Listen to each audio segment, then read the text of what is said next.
Hello students, today we will read the question answer of class 7th Honeycomb chapter 1 3 questions। इस chapter की explanation मैं पहले दे चुकी हूँ, उसका लिंक मैं इसके डिस्क्रिप्शन में डाल दूँगी। आज हम बात करेंगे क्वेश्चन आंसर की, इनको एक्सप्लेन करूँगी, ध्यान से सुनेंगे, ठीक है।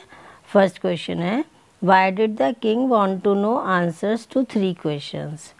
जो राजा था उसमें वो 3 क्वेश्चन के आंसर जानना चाहता था, मैंने चैप्टर में बताया था, ठीक है। तो इसमें पूछा है कि वो 3 क्वेश्चन के आंसर क्यों जानना चाहता था। Answer, the king wanted to know the answers to the 3 questions because he thought that he would never fail once he knew the answer to the questions. राजा 3 क्वेश्चन के आंसर इसलिए जानना चाहता था क्योंकि वो सोचता था कि अगर उसको ये क्वेश्चंस के आंसर पता चल जाएं तो वो अपनी लाइफ में कभी किसी जगह फेल नहीं होगा, हमेशा मतलब वो हर बात में आगे रहेगा। Second question, messenger were sent through out the kingdom. जैसा कि चैप्टर में बताया गया था कि जब उसके माइंड में ये 3 क्वेश्चंस आते हैं तो राजा अपने मैसेंजर्स को पूरे राज्य में फैला देता है ना। तो क्या अनाउंस, जब राज्य में फैलाता है तो वो क्या अनाउंस कराता है। यहाँ 4 ऑप्शन आपको दिए गए हैं, इसमें राइट ऑप्शन पूछा है कि राइट ऑप्शन क्या है। राइट ऑप्शन 4th ऑप्शन है, to announce a reward for those who could answer the questions. वो ये अनाउंस कराता है कि जो इसके क्वेश्चन के आंसर देगा उसको रिवार्ड मतलब इनाम दिया जाएगा, ठीक है। ये इसका सॉल्यूशन है, ये kingdom to announce a reward for those who could answer the question. Now second part, first question, complete the following sentences by adding the appropriate parts of the sentences given in the box। ये आपको कुछ incomplete sentences दिए गए हैं और इनको हमें complete करना है। ये इसके ऑप्शन है और इसका आंसर है नीचे ये रहा, ठीक है। फर्स्ट है, many wise man answered the Kings questions. बहुत से वाइज मैन मतलब बुद्धिमान लोग आते हैं और राजा के क्वेश्चंस के आंसर देते हैं, but their answers were so varied that the king was not satisfied. लेकिन उनके आंसर्स इतने सबके डिफरेंट होते हैं कि राजा उनके आंसर से सेटिस्फाई नहीं होता। Someone suggested that there should be a council of wise man to help the king act at the right time. उसमें से कुछ लोग ये सजेस्ट देते हैं कि राजा के पास एक बुद्धिमान सलाहकार होना चाहिए जो राजा को सही समय पर सही काम करने की सलाह दे सके। थर्ड है, someone else suggested that the king should have a time table and follow it strictly. और कुछ उसमें से ये सजेस्ट करते हैं कि राजा को अपना एक टाइम टेबल बना के रखना चाहिए और उसी टाइम टेबल के अकॉर्डिंग उसको चलना चाहिए, मतलब उसी को फॉलो करना चाहिए। Fourth, the king requested the hermit to answer 3 questions. King request करता है हर्मिट से, क्या रिक्वेस्ट करता है, अपने 3 क्वेश्चंस के आंसर देने के लिए रिक्वेस्ट करता है। फिफ्थ है, the king washed and dressed the bearded man's. जो किंग था, जब उसके पास वो बाउंडेड बियर्डेड मैन आता है, जो घायल, जिसके पेट में घाव हो रहा था, तो उसको वो क्या करता है, वॉश करता है उसके घाव को, उस पर पट्टी करता है। But the bleeding would not stop. लेकिन जो ब्लीडिंग, जो खून बह रहा था, वो रुक नहीं पाता एकदम से। Next part, first question, what was the king advice to go to magician. राजा को ये एडवाइस क्यों दी गई कि उसको मैजिशियन के पास जाना चाहिए। The king was told that in order to decide the right time for doing something. जब उसको ये बताया गया कि सही समय पर सही काम करने का निश्चय मतलब उसको देना। द किंग वाज टोल्ड, राजा से ये कहा गया कि in order to decide the right time, सही टाइम निश्चित करने के लिए उसको कुछ करना चाहिए। It was necessary to look into the future. क्या करना चाहिए, ये देखने के लिए क्या आवश्यक है, हमें हमारा फ्यूचर पता होना आवश्यक है कि हमारे फ्यूचर में क्या होने वाला है। और since only musician could do so, और ये काम सिर्फ कौन कर सकता था, मैजिशियन कर सकता था जो फ्यूचर बताते हैं। He was advise to go to magician. इसको इसलिए राजा को ये सलाह दी गई कि उसे मैजिशियन के पास जाना चाहिए, ठीक है। नेक्स्ट क्वेश्चन है, in answer to the second question, whose advice did the pupil say would be important to the king?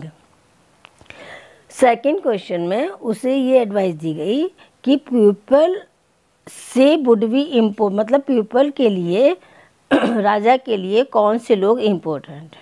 Right person पूछा था ना सेकंड क्वेश्चन में कि राइट पर्सन उसके लिए कौन है।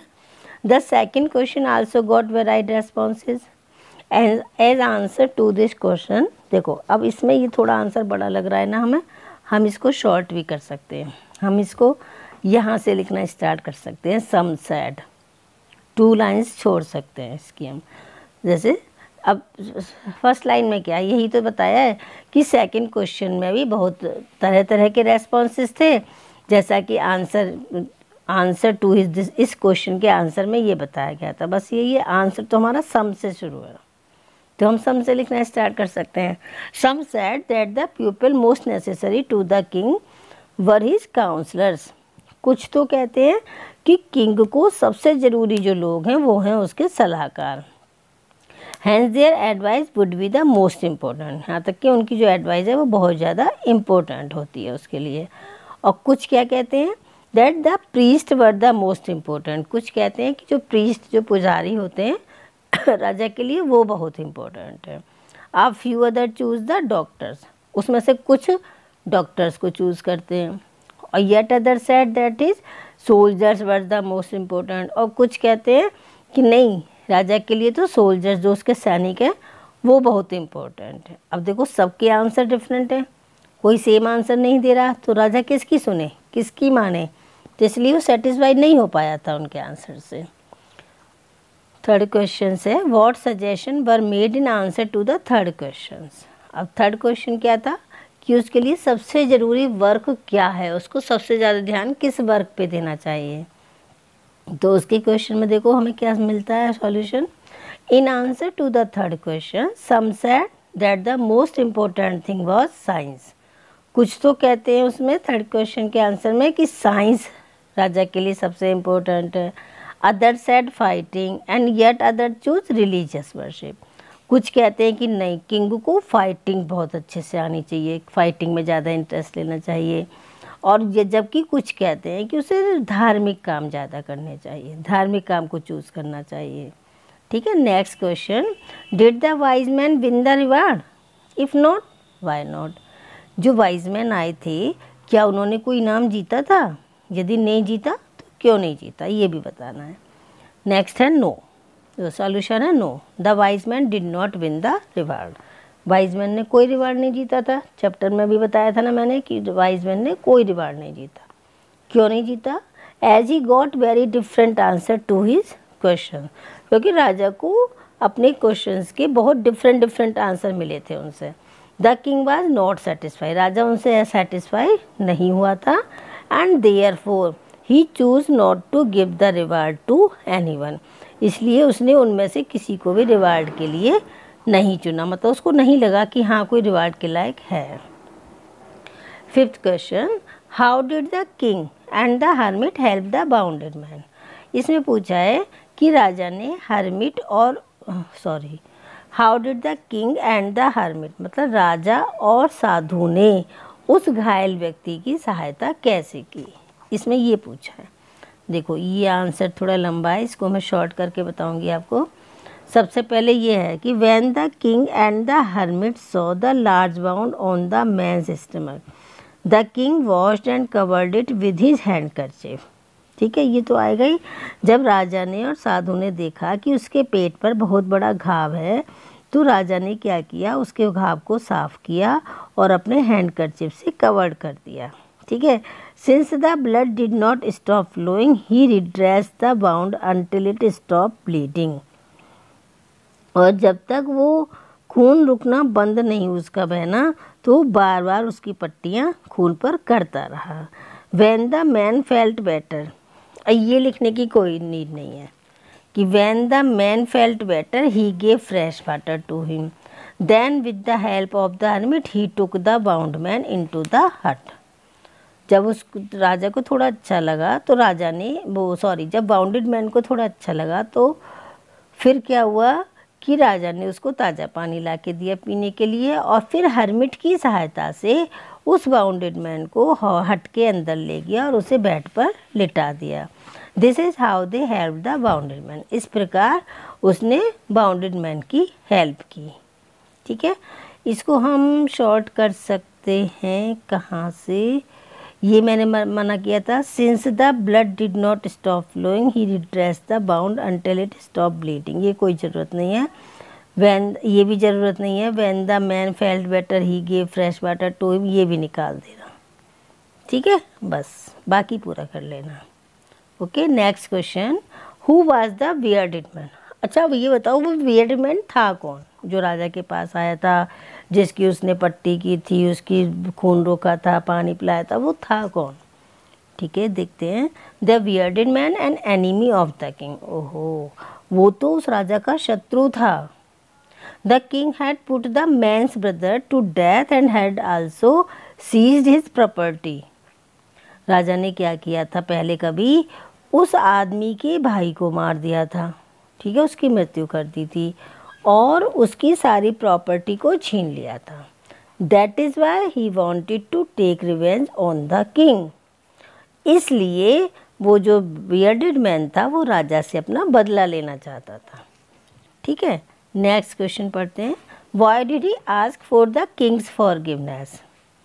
वो राजा से माफ़ी क्यों मांगता है फिर बाद में, जब उसको होश आ जाता है, सुबह को सोकर उठता है, राजा भी सोकर उठ जाता है, तो वो बियर्डेड मैन राजा से माफ़ी मांगता है। क्यों मांगता है? He had come with the intention of killing the king.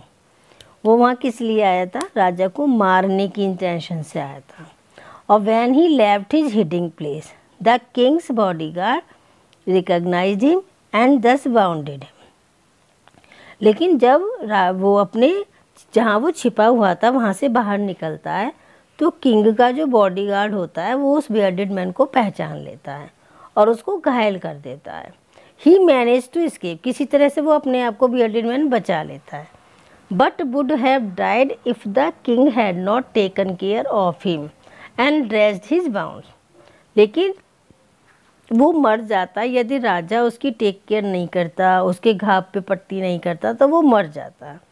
Ironically he was saved by the very person whose life he wanted to take. Finally क्या हुआ कि वो उस व्यक्ति के द्वारा बचा, उस व्यक्ति ने उसकी जान बचाई जिसको वो बियर्डेड मैन मारना चाहता था। कौन था वो व्यक्ति? King. That is why he asked for the Kings forgiveness. इसलिए वो राजा से माफ़ी मांगना चाहता है। ठीक है, क्लियर है ना? अब इसमें ये आपको आंसर बड़ा लग रहा होगा। इसको देखो, he had come with the intention, ये हम कर सकते हैं ही was saved by the very person whose life he wanted to take. That is why he asked for the king's forgiveness. हम यहाँ से भी कर सकते हैं ही से लेकर, है नी, और ऊपर की एक लाइन दे सकते हैं he had come with the intention of killing the king. ठीक है, वो राजा को मारने के उद्देश्य से आया था। But he was saved by the very person, ये यहाँ से लिख सकते हैं फिर इसे, तो ये शॉर्ट हो जाएगा। ठीक है, नेक्स्ट क्वेश्चन देखेंगे। The king forgive the bearded man. राजा ने बियर्डेड मैन को माफ़ कर दिया, जब उसने माफ़ी मांगी तो उसने माफ़ कर दिया। What did he do to show his forgiveness. उसने ये दिखाने के लिए कि हाँ मैंने उसे तुम्हें माफ़ कर दिया है, तो वो क्या करता है राजा ये शो करने के लिए? The king forgive the man, राजा उस व्यक्ति को माफ़ कर देता है। ही शोड हिज फॉरगिवनेस, अपनी क्षमाशीलता को शो करने के लिए। वाई टेलिंग हिम, ये कहता है कि that he would send his servants and his own doctor to look after him, कि मैं क्या करूँगा, अपने नौकरों मतलब सेवक जो हैं, जो सर्वेंट्स हैं, उनको भेजूँगा तुम्हारे साथ और अपने खुद के डॉक्टर को भेजूँगा जो तुम्हारी देखभाल करेगा। He also promise to give back the man his property, और वो ये भी प्रॉमिस करता है राजा कि जितनी भी मैंने तुम्हारी प्रॉपर्टी छीनी थी वो सब मैं तुम्हें वापस कर दूंगा। नेक्स्ट क्वेश्चन देखते हैं। What were the hermit's answer to the 3 questions. ये बहुत ध्यान से सुनेंगे, काफ़ी लंबा आंसर है, लेकिन लंबा होना ही इसका वो है क्योंकि इसमें 3 क्वेश्चन पूछे हैं। वो जो 3 क्वेश्चन थे राजा के, वो हर्मिट उनके आंसर देता है। Right each answer separately. हमें 3 क्वेश्चन थे ना किनके, हमें 3 क्वेश्चंस के 3 आंसर सेपरेट देने हैं अलग अलग। Which answer do you like most and why. फिर इसमें ये भी पूछा है आपको तीनों आंसर में से सबसे अच्छा आंसर कौन सा लगा और क्यों लगा। अब इसको ध्यान से सुनेंगे। सबसे पहले फर्स्ट क्वेश्चन का। फर्स्ट क्वेश्चन क्या था उसका, what is the right time to do any work. किसी भी वर्क को करने के लिए सही समय क्या होता है। तो सुनेंगे क्या बताता है hermit. In answer to the first question, the hermit said that there is only one time that is important and that time is now. बस इसको हम नाउ तक कर सकते हैं, आगे के लिखने की कोई नीड नहीं है। हर्मिट कहता है कि हमारे लिए सबसे इम्पोर्टेंट टाइम है अब, जिस समय हम यहाँ खड़े हैं, बैठे हैं, जो भी कर रहे हैं, जो इस समय अब हैं, यही हमारा इम्पोर्टेंट टाइम है, ना फ्यूचर का पता ना पास्ट का। ठीक है। It is the only time when has any power.